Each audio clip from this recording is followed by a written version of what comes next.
Olá, eu sou o professor Eduardo Navarro e esta é a 7ª e última aula do nosso curso de extensão intitulado Os Nomes Geográficos de Origem Indígena no Brasil. Hoje vamos falar dos nomes surgidos no século XIX e no século XX. Vejam que nesses dois séculos, no século XIX e no XX, nós vamos ter um fato importante para o assunto que estamos tratando, que é o desaparecimento de muitas línguas indígenas e principalmente do Nhengatu na Amazônia. A Amazônia deixa de falar Nhengatu a partir dos anos 70 do século XIX. O que aconteceu então foi que com o ciclo da borracha, milhares de nordestinos migraram para aquela região do Brasil, levando a língua portuguesa. O Nhengatu somente se conservou de forma maciça no Rio Negro. Em outras regiões da Amazônia, a língua foi desaparecendo, até que no final do século XIX ela já estava desaparecida das cidades, das vilas, de outras regiões amazônicas. Muito bem, o que acontece é que no século XIX, no século XX, nós vamos ver o aparecimento de nomes artificiais, nomes dados por pessoas que não eram falantes de línguas indígenas. Vejam só que curioso, né? Nos primeiros tempos do Brasil, no século XVI, nós encontramos topônimos, nomes geográficos, dados pelos próprios índios, por índios tupis. Somente aqueles nomes que vocês viram, aqueles que terminam com P e muitos outros, aqueles certamente foram dados pelos próprios índios. Os nomes terminados em P, como Peruíbe, como Iguape, daí vai. Mas não somente esses, né? Esses certamente foram atribuídos pelos índios. Nos séculos 17 e 18, nós vamos ver uma vasta nomeação dada por falantes de línguas indígenas, mas que não eram índios.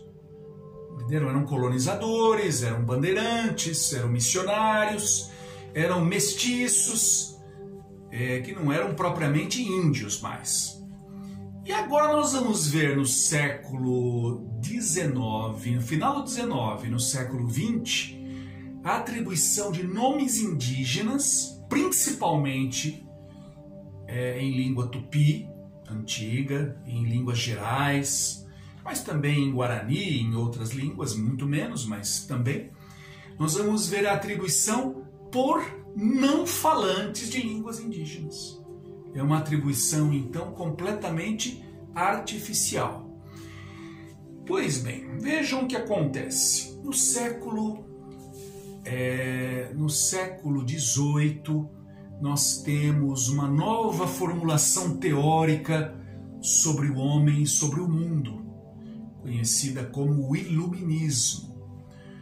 O Iluminismo teve como um dos seus grandes representantes o filósofo francês Jean-Jacques Rousseau.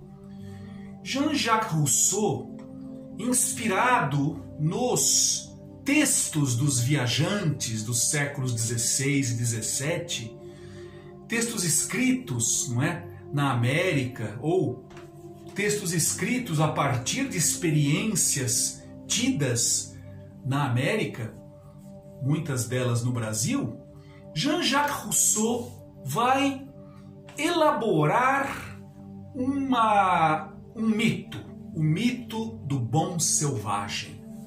A ideia, de que o homem em estado de natureza é um homem bom e é a civilização que o perverte.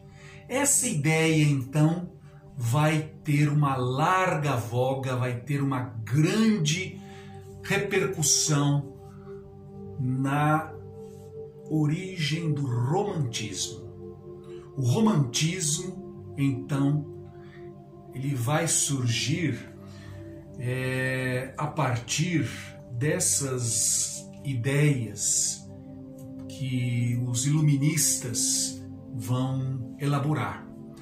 Podemos dizer que o romantismo é, na verdade, a expressão estética do triunfo da burguesia com a Revolução Francesa. O que acontece, então, é que os índios do Brasil, pelo seu maior primitivismo, esses nossos índios do Brasil da costa andavam nus, tinham uma vida, uma cultura material muito menos complexa do que outros índios de outras partes da América. Por exemplo, os incas, os astecas, vocês sabem que tinham impérios, não é? Tinham estado, tinham reis, havia até escravidão entre eles. Já isso não acontecia na costa do Brasil. Esses índios viviam uma vida muito mais primitiva. E o que acontece é que eles foram, então, compreendidos como uma humanidade pura, uma humanidade mais bondosa do que a humanidade civilizada. Pois é, então essa ideia teve larga voga no século XIX, entre os românticos. O romantismo, então, tem como um dos seus projetos o retorno às fontes da cultura, o retorno aos modelos nacionais. Renuncia-se, então, aos modelos estéticos da antiguidade clássica e buscam-se agora as raízes das nacionalidades. Muito bem. Quem é que foi interpretado como o protótipo do homem brasileiro? O índio. Mas não o índio que estava lá vivo nas florestas, o índio que estava lá no século XIX já em contato com os civilizados. Esses índios não interessaram, não é, aos românticos. Esses índios que estavam lá vivos não eram realmente um modelo para os românticos. O que foi o modelo dos românticos foi o índio do passado, o índio já que não existia mais, o índio que já não existia mais, o índio dos séculos anteriores, principalmente do século XVI, né? Aquele que vivia ainda segundo formas de vida tradicionais.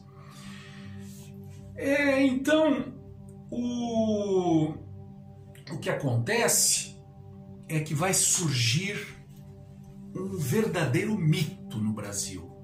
Nós vamos chamar de mito do Tupi. Esse mito, então, teve muita vitalidade e contribuiu para nobilitar um tipo humano ancestral do país. Isso vai ser fundamental para o que vai acontecer depois com a nomeação no final do século XIX e no século XX. O índio Tupi, o Tupi da costa, ele foi então guindado à condição de um brasileiro primordial, né? O primeiro brasileiro. Ele vai fornecer representações para o romantismo. Isso então vai ser fundamental para o que vai acontecer com relação à nomeação dos lugares. Surge então assim um índio mitificado que vai, vamos dizer assim, ser fundamental para a formação de um nacionalismo brasileiro. Então nós vamos ter aí, inclusive no século XX, as bases para a formação do integralismo de Plínio Salgado. Plínio Salgado foi um dos participantes da Semana de 22, foi um escritor e político brasileiro, não é? Da primeira metade do século XX, que vai criar então um movimento político chamado integralismo, que se aproxima muito do nazifascismo da Europa, e ele vai utilizar como modelo do Brasil, como o tipo ancestral do brasileiro, o índio. Plínio Salgado, muito bem. Nós vamos então ver isso ser muito importante na semana de 22. Nós então, como resultado dessa mitificação desses índios do passado, é que nós teremos no século XIX obras como O Guarani, como Iracema, Ubirajara, de José de Alencar. Nós vamos ter a poesia indianista de Gonçalves Dias. Nós vamos ter então escritores românticos indianistas, certo? Mas, como já disse, sempre idealizando o índio que já não mais existia, o índio do passado. O romance O Guarani foi escrito o título do romance, ele é um título meio equivocado, porque ele vai se referir, esse Guarani se refere a um índio que não é propriamente do Brasil, né? O Guarani é um índio que é do Paraguai, do interior da América do Sul, não era propriamente um índio do Brasil. O tipo ancestral do brasileiro deveria ser o tupi, mas foi o título que se deu porque não se sabia direito qual fosse a diferença entre esses índios. Não se sabia a diferença que havia entre Guarani e Tupi antigo, por exemplo. Não se tinha descoberto ainda o vocabulário da língua brasílica. Pois bem, a mesma coisa vai acontecer no século XX, com a Semana de Arte Moderna. No século XX, 1922, nós vamos ver então aquela geração de poetas, de escritores, literatos, de músicos, de artistas, não é? Valorizarem esse índio mitificado. Em 1928, por exemplo, o escritor Oswald de Andrade, um dos mentores da Semana de 22, ele vai escrever o famoso Manifesto Antropofágico. Esse manifesto antropofágico, nesse manifesto ele parafraseava Shakespeare. Shakespeare dizia, que o grande dilema do homem era to be or not to be, ser ou não ser. Para Oswald de Andrade, o dilema do Brasil era to be or not to be. Ou seja, a ideia de que era necessário devorar a cultura importada, a cultura europeia, valorizar o passado do Brasil. Esse, então, é o ideário dos modernistas dessa época. Nós vamos ver isso acontecer na música de Villa-Lobos. Villa-Lobos vai compor, inclusive, músicas utilizando letras em Ngatu. Nós vamos ver isso acontecer na obra de Mar de Andrade, vamos ver isso acontecer na obra de Raul Bopp, e daí vai. O que acontece então, nesse momento? Nós temos um forte momento nacionalista, principalmente com a tomada do poder por Getúlio Vargas. Getúlio Vargas chega ao poder no ano de 1930, depois da crise internacional da economia, né? Que levou então à derrocada da República do Café com Leite. Getúlio Vargas então chega ao poder no ano de 1930 e nós temos aí, nessa época já desde os anos 20, um forte nacionalismo político no mundo. Nós vamos ver aí que justamente nessa época, nesses anos, é que vão surgir o nazismo e o fascismo na Europa, né? O nazifascismo. No Brasil, nós vamos então ver, assistir a um momento fortemente nacionalista. E isso vai ter reflexos importantes para o que nós estamos estudando. Bem, no ano de 34 surgiu a Universidade de São Paulo, que seria depois a maior universidade do Brasil, da América Latina.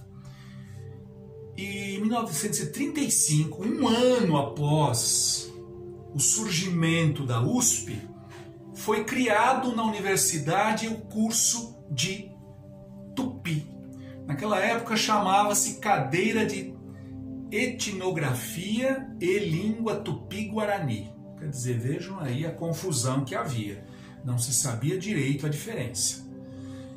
Muitos documentos não estavam ainda descobertos. O fundador da cadeira, o professor Plínio Airosa, na USP, que publicou pela primeira vez o vocabulário na língua brasílica, que é o dicionário do Tupi antigo, que foi encontrado então na Europa, e que havia também cópias, uma cópia dele aqui no Brasil. Pois bem, então vejam, com a derrota do nazifascismo na Segunda Guerra Mundial, não havia mais ambiente político para Getúlio Vargas. Ele foi apeado do poder, teve de renunciar. Mas ele voltou pelo voto popular no ano de 1950. E no ano de 1954, poucos dias depois do suicídio do presidente Vargas, depois de uma crise política muito grande que aconteceu naquela época, o sucessor do presidente Vargas, o presidente Café Filho, ele então sancionava uma lei que tornava obrigatório em todas as faculdades de letras do Brasil o ensino da língua tupi. Essa lei, então, foi muito importante porque vai criar cadeiras de tupi em outros lugares, além da USP. Nós vamos ver importantes professores dessa língua surgirem em outros lugares, principalmente o professor Lemos Barbosa, que era um sacerdote, um padre católico, na PUC do Rio de Janeiro, e o professor Frederico Edelweiss, na Universidade da Bahia. Muito bem, o que aconteceu então é que começa a haver, naquela época, uma importante nomeação e foi inclusive por força de uma lei que o Getúlio Vargas vai assinar, né? Um decreto-lei número 5.901, de 21 de outubro de 43, estabelecia normas para a eliminação de nomes repetidos, de nomes de lugares repetidos no Brasil. E vejam que coisa curiosa. O artigo 7º desse decreto-lei, ele rezava o seguinte: como novos topônimos, deverão ser evitadas designações de datas, vocábulos estrangeiros, vejam aí o nacionalismo latente aí, não é?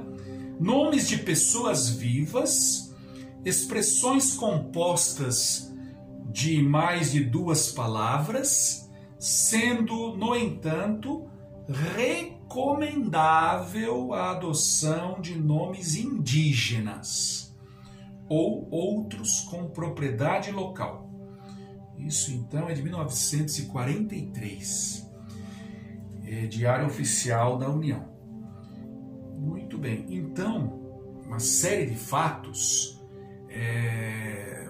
vai levar a forte nomeação artificial naqueles anos. A partir dos anos 20, nós já vamos ver isso acontecer. Vejam então que no Brasil, a partir no final do século XIX, já começa uma nomeação artificial importante, que vai se fortalecer na República Velha, nos anos 20, nos anos 10, 20, 30, né? Nos anos 30 acaba a República Velha, 1930, com a deposição de Washington Luiz, acaba a República Velha. E principalmente nos anos 30 e nos anos 40 nós vamos ter uma forte nomeação em Tupi-Antigo, ou também em línguas gerais, Guarani, principalmente Tupi-Antigo e línguas gerais, mas também tivemos nomeação em Guarani e em outras línguas indígenas, mas bem menos que a nomeação em Tupi. Vejam então o que acontece. Se vocês observarem o mapa do estado de São Paulo, vocês observarem os nomes dos municípios paulistas, vocês vão ficar surpresos de saber que muitos deles são nomes que não foram atribuídos por índios, foram atribuídos, e nem também por falantes de língua indígena, foram atribuídos no século XX, alguns no século XIX. Isso aí vai ser realmente um fato muito interessante e surpreendente. Muitos desses nomes, muitos desses topônimos, eles são topônimos corretos, nomes que vão realmente seguir as regras gramaticais de composição em Tupi-Antigo, nas línguas gerais, mas alguns não foram nomes dados corretamente. Houve, por exemplo, nomes atribuídos a lugares do estado de São Paulo que foram tirados lá da Amazônia. Nomes Inhengatu, nomes do Nhengatu atribuídos às cidades paulistas. Isso é um absurdo. Isso é um absurdo.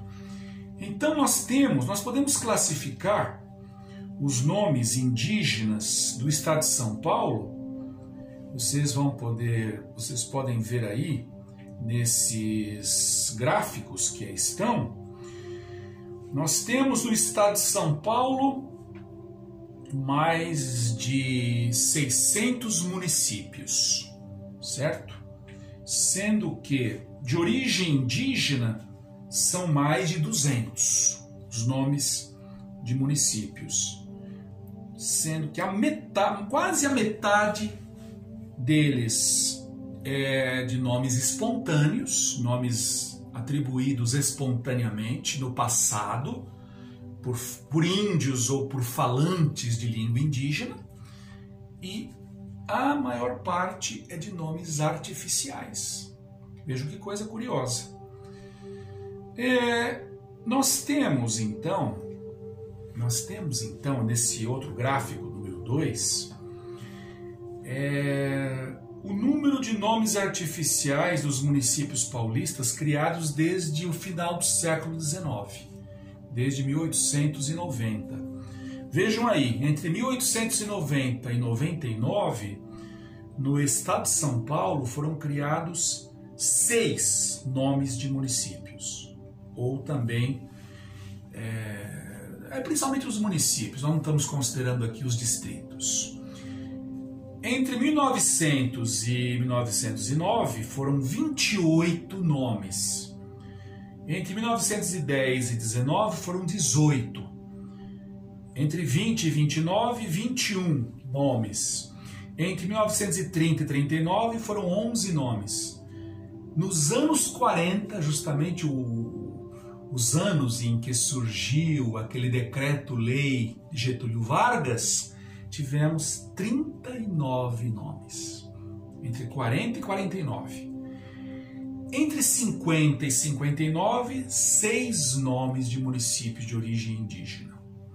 E a partir dos anos 60 não tivemos mais nomeação em línguas indígenas de municípios. Veja uma coisa importante. O nome do município, então, ele é suscetível de artificialidade muito grande. Não só o município, mas também o distrito. Os adensamentos humanos, né? O que não acontece com os nomes de aspectos físicos da paisagem. Rios nunca vão ter, ou quase nunca vão ter, nomes artificiais. Os rios os nomes dos rios foram quase sempre atribuídos ou por falantes de línguas indígenas, e foram nomes atribuídos de maneira natural. Às vezes não foram nem falantes de línguas indígenas, mas a atribuição foi natural. Vocês podem ter, por exemplo, Rio do Caju, né? Caju é uma palavra indígena, mas aquele que atribuiu esse nome pode muito bem não ser um indígena, mas o nome foi atribuído espontaneamente, não de forma artificial. Foi dado um nome a um lugar, porque conforme o meio ambiente vai sendo conhecido, conforme os lugares vão sendo conhecidos, é necessário nomeá-los, não é verdade?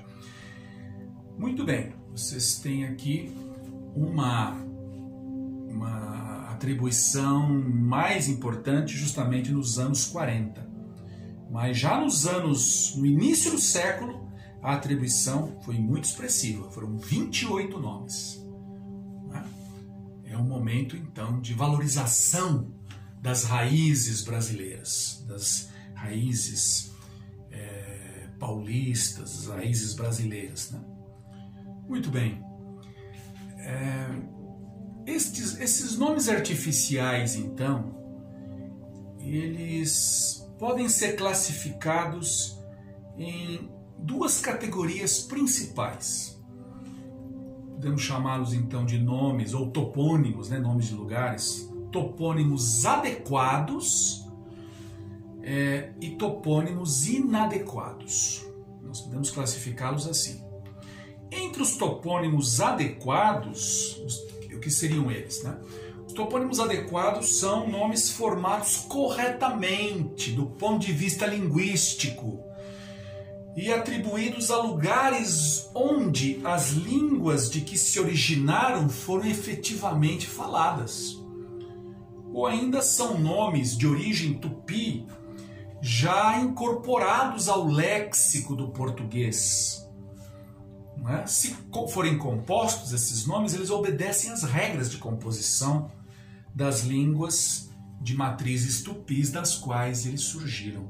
Agora vejam, um nome então artificial e adequado. Um exemplo desses nomes. O município de Aiquara, na Bahia. O que acontece? O município baiano de Aiquara, que se chamava até 1915 Preguiça. A I, em tupi antigo, é a preguiça, o animal que tem esse nome, né? A preguiça. E Aiquara, toca da preguiça. Pois é, havia então uma localidade baiana chamada Preguiça, até o ano 1915, e essa localidade então teve seu nome substituído por meio de um plebiscito no ano de 1924. É uma composição correta, certo? E adaptada, é claro, à fonologia do português, né? Porque em tupi antigo é Aiquara. Só que o português não tem esse fonema, né? Então, Aiquara, toca da preguiça, substituindo o nome português preguiça, esse animal aí da família dos bradipodídeos. Pois bem, outro nome que é um nome artificial, mas é adequado, o nome Abaiara. O nome Abaiara foi dado a uma localidade chamada inicialmente São Pedro. O que significa Abaiara? Abaiara significa o Senhor dos homens. O Senhor dos homens. O que significa isso, o Senhor dos homens? Em 1837, foi então por meio de um ato provincial que esse distrito, que depois passou a se chamar Abaiara, foi chamado então, né, São Pedro. E por que motivo? Foi chamado São Pedro como uma homenagem ao imperador Pedro II. O Brasil então vai se tornar, né, um império com a sua independência, e o nosso segundo imperador assumiu o trono no ano de 1840. E então surgiu em 1837, por meio de um ato provincial, o distrito de São Pedro, uma homenagem então ao nosso futuro, né? Naquele momento seria o futuro Pedro II. Em 1938, o distrito de São Pedro passou a se chamar Pedro II, em homenagem ao imperador. E novamente no ano de 1943, por força daquele decreto-lei, foi então mudada a denominação para um nome em tupi, que então Pedro II passou a se chamar Abaiara, o Senhor dos homens, quer dizer, o imperador, aquele que tem o domínio sobre os brasileiros, né? Nesse sentido aí, tá? Senhor dos homens. Vejam que é um nome correto do ponto de vista da composição, Abaiara. É um nome correto. Foi atribuído a um lugar onde a língua tupi foi falada no passado, certo? Então é um nome adequado, tanto do ponto de vista linguístico quanto do ponto de vista geográfico. Vejam então aí nomes dessa natureza. Por exemplo, o nome Paratinga, que fica na Bahia, município de Paratinga. Esse Paratinga aí foi nome dado a uma localidade chamada Urubu. Havia um nome tupi para a localidade. O nome do lugar era Urubu, município baiano. Só que nome de uma ave que é assim considerada uma ave necrófaga, uma ave que come restos de animais mortos, né? Come carne podre, urubu. Então, por essa razão é que se resolveu alterar o nome Urubu para Paratinga, que quer dizer em tupi Rio Branco. O nome é correto, uma composição corretíssima, dada artificialmente por gente que não falava língua indígena, que não falava tupi, certo? Mas, apesar de ser artificial, o nome é um nome correto do ponto de vista linguístico e geográfico, certo? Isso acontece às vezes. Esse é um fenômeno realmente que nós encontramos. Havia no estado de São Paulo o município de Xiririca da Serra. Xiririca. Xiririca, na língua geral paulista, significava cachoeira. Xiririca. E, inclusive, esse nome passou a designar aquilo que é o fim do mundo. Criou-se uma expressão. Isso aí é pra lá de Xiririca. Né? Isso era pejorativo. Passou a significar algo como o fim do mundo. Aí se resolveu substituir esse nome por um outro, mais bonito, mais sonoro, e que foi então Eldorado Paulista. Eldorado Paulista, porque nessa região se encontrara ouro em outras épocas, né? E então foi esse o nome que substituiu aquele que era considerado pejorativo. Então nós temos aí, em várias situações, esses nomes que são realmente nomes adequados. Vejam aqui um outro que acontece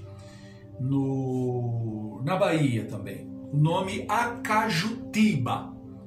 Acajutiba é uma composição correta, né? De dois nomes tupis, Acaiutiba, ajuntamento de cajueiros. Pois é, esse nome cajueiro existia anteriormente um povoado que se tornou, em 1937, um distrito, né, de Esplanada.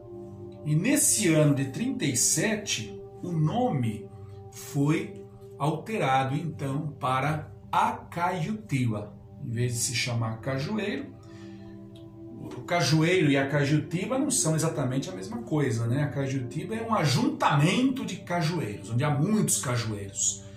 E o nome antigo referia-se somente a uma árvore, né? Mas vai realmente na direção do sentido original da palavra. O nome, por exemplo, dos municípios do Paraná, Andirá e Abaetetuba, no Pará, esses nomes são outros exemplos de formação toponímica adequada, formação artificial. Substituíram um nome tupi por um outro nome tupi. Acontece isso também. Vejam, então, o topônimo Andirá foi um nome que substituiu o antigo nome Ingá, que era um distrito do município de Cambará, no Paraná. Quando se elevou o distrito à categoria de município, em 1943, mudaram o nome dele, porque já havia outro município no Paraná que se chamava Ingá. Não poderia, pelo decreto-lei de Getúlio Vargas, haver municípios com o mesmo nome. Então, substituiu-se o nome Ingá por Andirá. O topônimo Abaetetuba, que fica lá no Pará, o nome de um município, ele substituiu um antigo nome Abaeté, justamente para não haver nomes iguais, Abaeté. Então, o nome Abaetetuba acrescentou aí uma palavra tupi, tiba, né? Aportuguesadamente é tuba. Vejam agora um outro exemplo de nome adequado, o nome Itajá, do Rio Grande do Norte.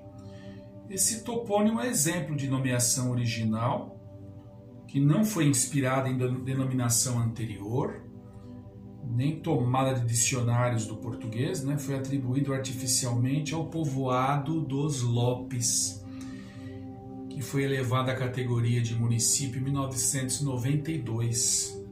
É uma composição correta, Itaiá, quer dizer apinhamento, repleção de pedras, lugar repleto de pedras, Itajá.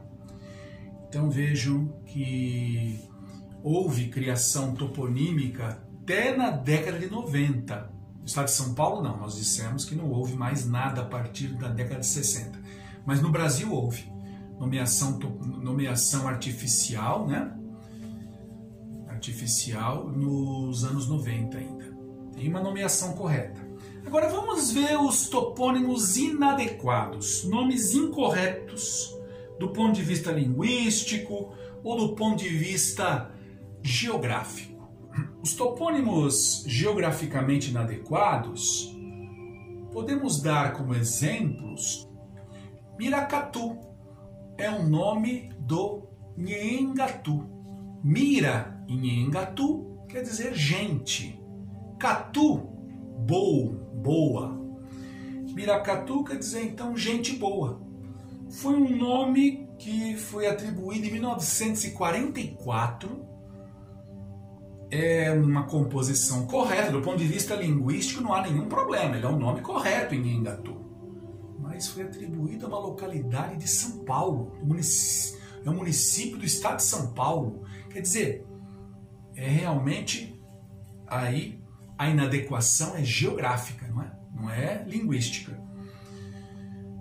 Lugar onde nunca se falou aquela língua, nunca se falou Nhengatu naquele lugar do Brasil. Naquele lugar do Brasil falou-se, do estado de São Paulo, falou-se língua geral paulista, mas nunca Nhengatu. Então não tem nenhum sentido se atribuir esse nome àquele município.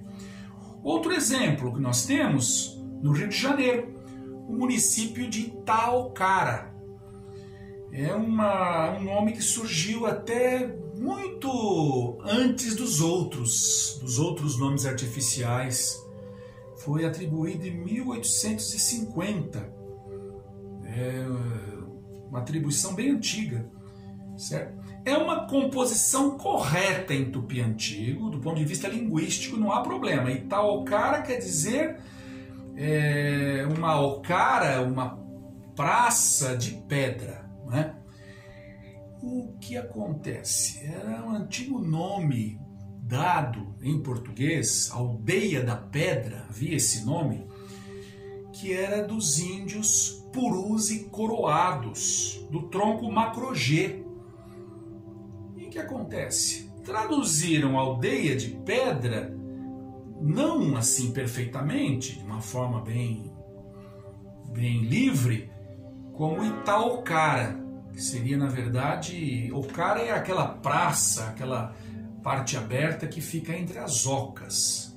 Não seria propriamente aldeia, não é? Mas vai no sentido, vai mais ou menos no sentido da palavra original, né? Da expressão Aldeia da Pedra, Itaocara. Só que acontece, colocam um nome tupi num lugar onde havia índios puris e índios coroados. Isso aí é o problema, esse é o problema, aí que está a inadequação. A inadequação aí é geográfica, é um nome de uma língua, não é? Atribuído há uma região onde ela não foi falada. Eram índios de outras etnias que estavam aí, do tronco Macro-G. Vejam aí um nome geograficamente inadequado dado ao município da Paraíba, Itaporanga. É uma correta composição em tupi antigo, né? Itaporanga, pedra bonita. O problema é que esse nome foi atribuído por um decreto-lei estadual de 1938 a um lugar que era habitado por índios Macro-Gês também, índios do tronco Macro-G, do grupo Corema. Então, é um grupo que já está extinto, né? Então atribuíram um nome tupi, um nome formado corretamente, a um lugar onde não houve índios tupis, mas eram índios de um outro tronco linguístico. Aí está o problema, então, da artificialidade. Vamos falar agora de topônimos linguisticamente inadequados. Nomes que são formados incorretamente do ponto de vista gramatical, que não respeitam as regras de composição das línguas em que foram criados, né? Uma errada ortografia, uma semântica errada. Eles podem também ser nomes híbridos, formados por palavras de mais de uma língua indígena. Isso aí é uma aberração, formar um nome com palavras de duas línguas indígenas diferentes, certo? Isso aí é desconhecimento de língua por parte dos criadores dos nomes, não é? Não conhecem nada de língua indígena e vão ficar criando nomes sem saber direito. Isso aconteceu de uma forma bem comum no século XX, certo? Inclusive professores universitários que se arvoravam em tupinistas sem ser, né? Ficavam aí criando nomes de lugares sem saber grande coisa de língua indígena. Nomes de lugares em línguas indígenas. Vejam, aqui o nome é Ibateguara, nome do estado de Alagoas. Até o ano de 1959, o nome Ibateguara, né, o município de Ibateguara, era chamado de Horizonte. Aí o arcebispo de Maceió, Dom Ranulfo de Farias, propôs o topônimo atual, Ibateguara, criando aí, querendo se referir, né, a lugar alto. Ora, Ibateguara não é um nome tão incorreto do ponto de vista linguístico. Ele parece provir aí da sufixação de Iguara ao nome Ibaté. Ibateguara seria então os moradores das alturas. Ora, se eles queriam traduzir lugar alto, o nome Ibateguara não foi apropriado, porque Ibateguara não significa lugar alto. Entendem? Até o nome não está incorreto. O problema é que eles quiseram traduzir uma outra coisa. O arcebispo de Maceió quis traduzir uma outra coisa e ele não conseguiu. Então, o topônimo está mal formado aí. Isso aí não significaria, então, lugar alto, mas moradores das alturas. Outro nome inadequado é o nome de Buritama, município do estado de São Paulo. É uma incorreta variante de Buritiretama, que seria então a terra dos buritis. Buriti é uma árvore, não é? O nome de uma árvore. Esse nome então foi criado em 1948, quando o distrito de Palmeiras tornou-se município. Esse nome foi criado então de forma incorreta. Esse nome foi criado de forma incorreta porque Buritama não é propriamente tradução de Palmeiras, poderia ser terra dos buris, tal. Não há um nome realmente genérico para Palmeiras em tupi, certo? Então o nome está mal atribuído. Outro nome de um município de Minas Gerais, Unai. Unai, quiseram traduzir Unai como sendo Rio Preto. Ora, adjetivo em tupi vai depois do substantivo. Então, Unai deveria ser chamada de Iuna e não de Unai. Isso aí não é inglês, né? Em inglês, sim, o adjetivo vai antes do substantivo. Mas em tupi, o adjetivo vai depois. Esse foi o problema. Quiseram traduzir um nome anterior, Rio Preto, nome de um distrito. Isso foi, então, uma criação artificial incorreta, né? Completamente incorreta. Outro nome incorreto, Jaguariúna. Mesma coisa aconteceu com o nome desse município paulista. Em 1896 foi criado o distrito de Jaguari. Jaguari quer dizer Rio da Onça, Rio das Onças, subordinado então ao município de Mojimirim. Aí em 44, por decreto-lei, o distrito de Jaguari tomou o nome Jaguariúna. Até aí não há problema, Jaguariúna está correto, é uma composição correta, tal. Só que o que queriam traduzir por Jaguariúna era Rio da Onça Preta. E Jaguariúna significa Rio Preto da Onça. E o erro pode ser bem observado aí no brasão da cidade. O brasão do município de Jaguariúna traz o quê? Lá no meio do brasão, não traz um rio escuro, né? Um rio escuro com uma onça próxima, não. Traz uma onça preta ao lado de um rio. Rio da Onça Preta. Quer dizer, não significa isso. Então o nome seria Rio Preto da Onça. Agora, um nome que é geográfica e linguisticamente inadequado. Esse aqui é um nome absurdo, absurdamente errado, porque é errado em dois sentidos, né? O nome do município paranaense de Umuarama. Esse nome aí foi criado por um professor da USP nas primeiras décadas do século XX, e esse nome foi tomado do Nhengatu, Sumuararama. Quer dizer, só que em Nhengatu o nome não poderia ser dessa forma como foi atribuído. Ele retirou da palavra Sumuara o S e ficou Umuarama, terra de amigos. Quer dizer, é realmente uma aberração esse nome. Ele diz assim que foi...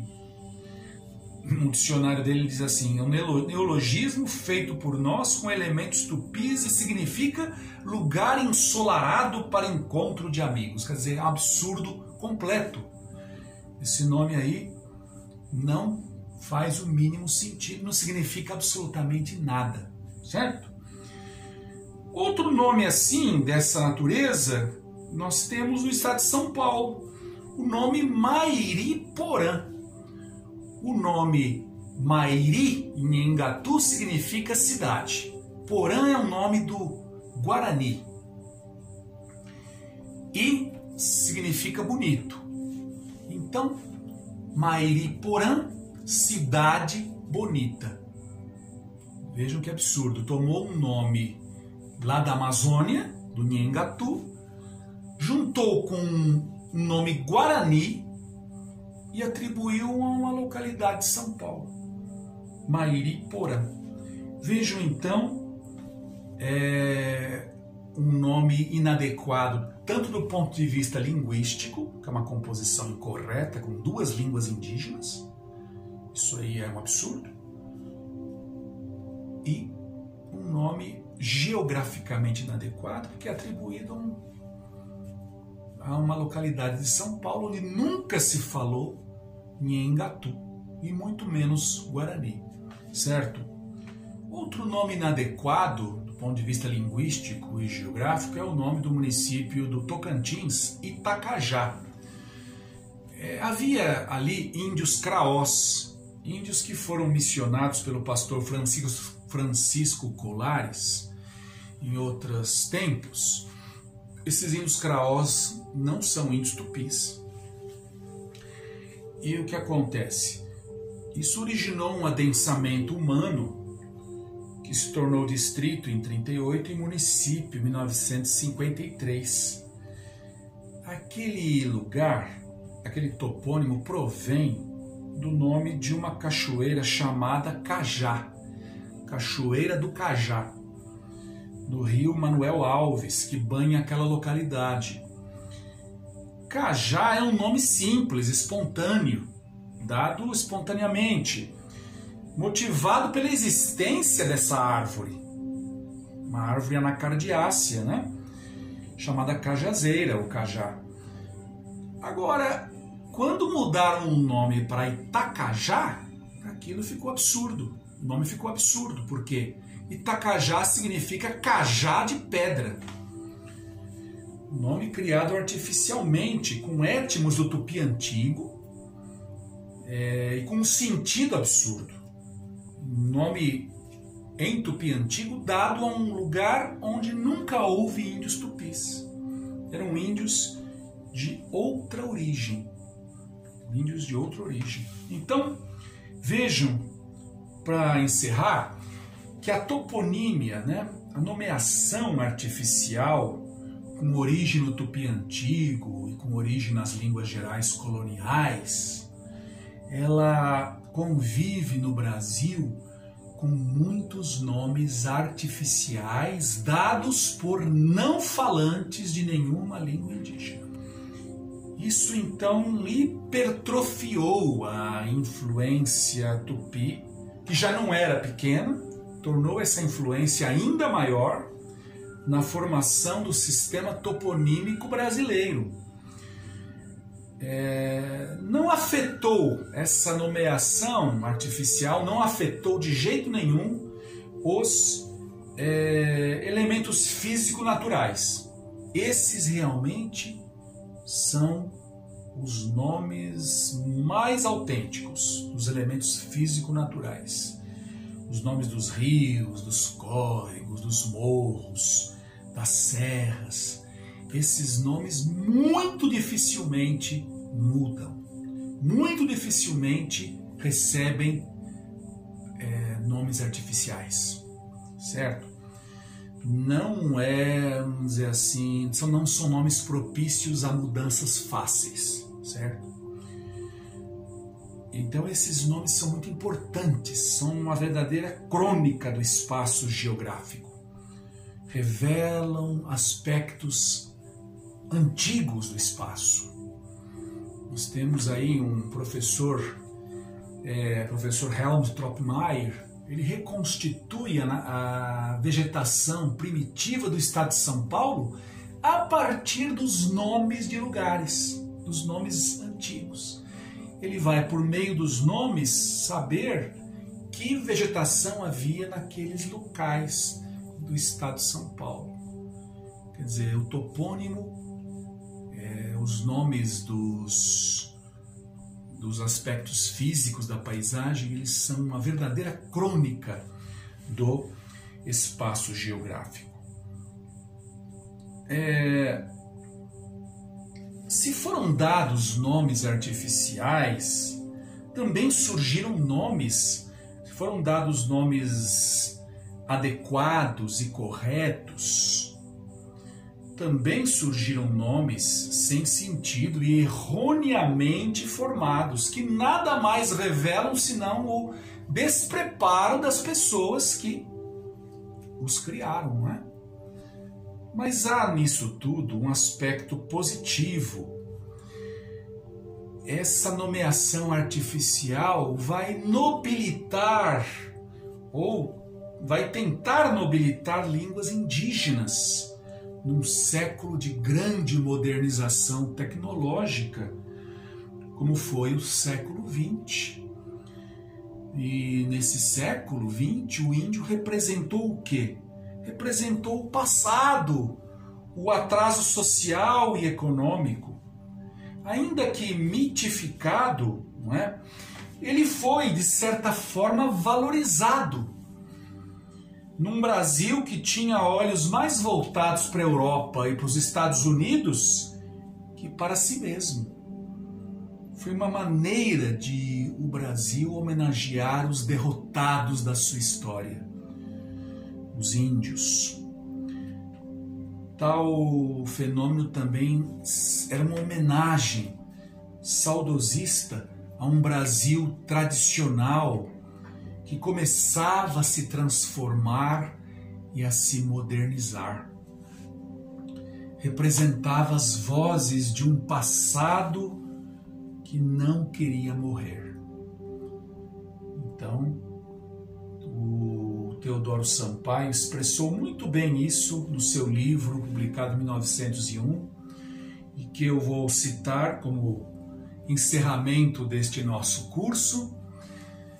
Há aqui, então, segundo Teodoro Sampaio, um sentimento nacionalista que se quer integrado e vívido, como quer dizer que da raça americana, vencida, nem tudo se perdeu, e que se no sangue dos descendentes a dosagem diminui a se apagar, a memória dos primitivos íncolas, íncola quer dizer habitantes, perdurará com os nomes dos lugares onde a civilização ostenta seus triunfos. Palavras muito bonitas de Teodoro Sampaio e que revelam então esse desejo, né, de homenagear os nossos antigos